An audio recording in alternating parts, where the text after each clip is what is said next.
it's just, I thought 2019 was a great opportunity. Probably doesn't happen again. Stephen Mark Ryan is saying that the buying opportunity for Tesla stock is starting to look like it did back in 2019. Look at how cheap the stock was back then. Stephen also explained how he feels when Tesla stock goes down. So let's take a listen. Has anything changed in how you're approaching things? I would love to pick your brain on that a little bit.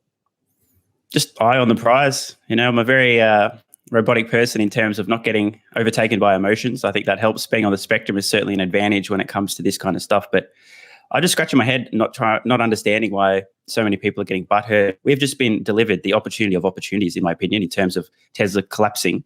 It's absurd. I mean, it's absolutely absurd. Obviously, not investment advice, but I think in a few years' time, people are going to look back who didn't see the opportunity, didn't recognize it, or got caught up in the doom and gloom and just go, "What was I thinking? Like, how did I not?" I mean, I saw your video. You're talking about Coke and Pepsi valuations. We now know that Tesla's in the Chipotle Coke. It just does not make sense. Yet the collective buying and selling actions of investors in the market just drives the price down. So there's no arbitrary limitation to how it can go. It's literally just a result of people buying and selling, especially institutional investors moving the stock. Enough big institutional investors keep selling. It could go anywhere. And so a lot of people, I think, have an irrational response. Oh, the stock's going down. That must be for a reason other than buying and selling activity in the market. I just keep my eye on the long term and think this is all noise. At some point, the market figures it out. At some point, maybe even after Q4, when Tesla prints another couple of $1 billion in net income, people are like, oh, hang on a minute. I thought that was the end of the world. I thought they were going bankrupt. What's going on here? What is going on here is that fundamentally, the fundamentals are disconnected from Tesla's stock price. You can see that Tesla has a trailing price to earnings ratio of 37 and McDonald's has a trailing price to earnings ratio of 34. Now, of course, this all makes sense because McDonald's is growing exponentially. They are expected to open many more stores and increase their deliveries of cheeseburgers by 50% year over year. As you can see from this chart, this is Tesla. Right here, McDonald's. Oh, it's not increasing. When Tesla is expected to grow 10 times faster than McDonald's, it does not make much sense that these two companies would have the exact same price to earnings ratio. I actually really hope that 2023, maybe even beyond, is a disaster. You mean macro-wise, it's going to be a disaster after 2023? Yeah. No, I don't know, but I would like it to be. The more panic and fear, the better, because the cheaper I'm buying Tesla stock. I mean, this is literally a gift from the flying spaghetti monster. I'm so pumped. I just can't imagine. It's just, I thought 2019 was a great opportunity. Probably doesn't happen again. There was a point there where Tesla just collapsed and I'm like, this is just insane. I took my entire emergency fund and just dumped it in. And I'm thinking, is this happening again? Are you serious? Bring it on. So the more, the better. A lot of people get the false impression that the higher Tesla stock is, the happier I would be, but it's the polar opposite. I'm still accumulating. I'm trying to get to a goal of owning 0.0001% of the company. And so, if I need to get to that goal, the cheaper the stock is, the further my money goes, the better for me. So I would like it to remain as low as possible. But I'm just not sure how long the stock market can remain this irrational. I've got no idea. Yeah. But if I'm being honest, I'd love to see an absolute bloodbath next year. I'll be cleaning up with the mop bucket. You can count on it. At least you're honest. That's right. I might be wrong on this one, and I really like Farzad. That laugh, I felt some real pain listening to that laugh. I assume that's how many of you feel as well. I don't feel the pain because I am, like Stephen Mark Ryan, accumulating Tesla stock. Stephen is about 10 years older than me, by the way, so I have a lot more runway to keep accumulating more Tesla stock. It doesn't matter to me what the stock does, but I felt that pain in that laugh. Is Tesla as good as it was back in 2019? Not financial advice, of course. Looking at this, to me personally, actually, when I consider the risk, which in 2019, the risk wasn't really that high. I didn't think bankruptcy was a real risk anymore.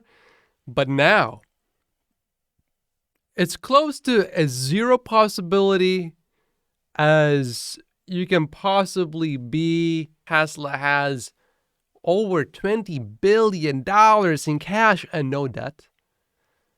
How can you go bankrupt with that? So the risk is a lot less. Now, the reward arguably perhaps is not as big, but when you consider the risk to reward ratio in its totality, I think the ratio is better today than it was back in 2019. And if Tesla drops another 50% from where we are right now, assuming that fundamentals stay the same, which I believe they would, then the deal gets even better, where even, in all senses, you would then could make an argument that it is actually better than 2019.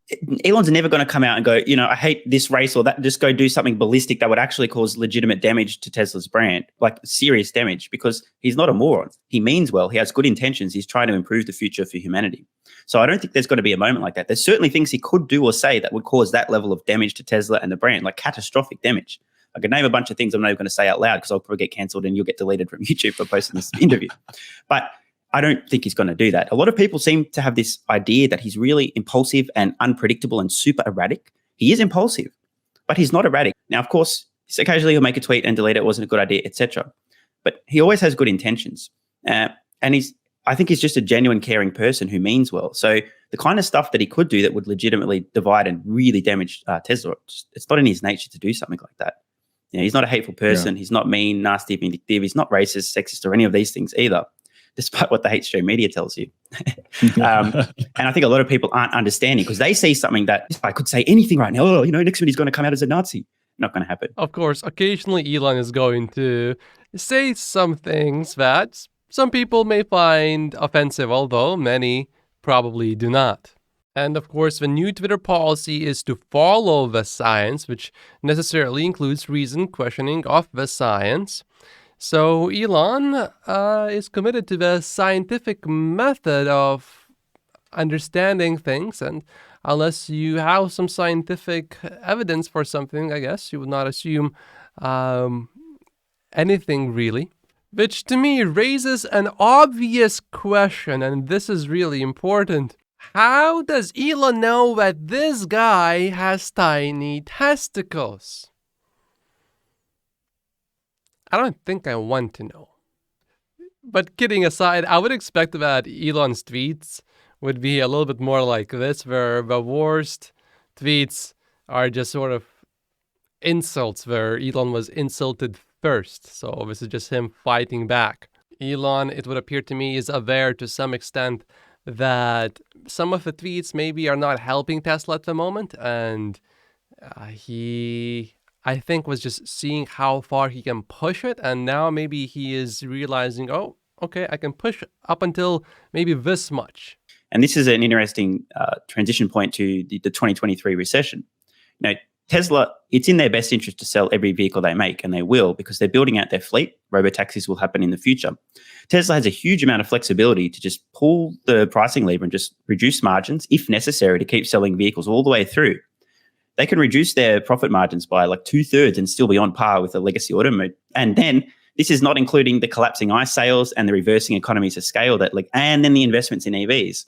Long story short, Tesla is so incredibly well positioned now to ride through this recession. They got enough cash that they could literally shut down factories for like a couple of years and they'd still be fine. Now, obviously, that's not going to happen, but they're so incredibly resilient, almost bulletproof now. And I don't think people are recognizing this.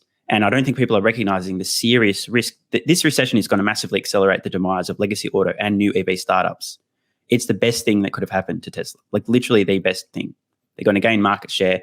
A lot of the so-called competition is just going to go extinct. And it's going to be a massive consolidation, in my opinion, and just going to give them an opportunity to just pull further and further and further ahead.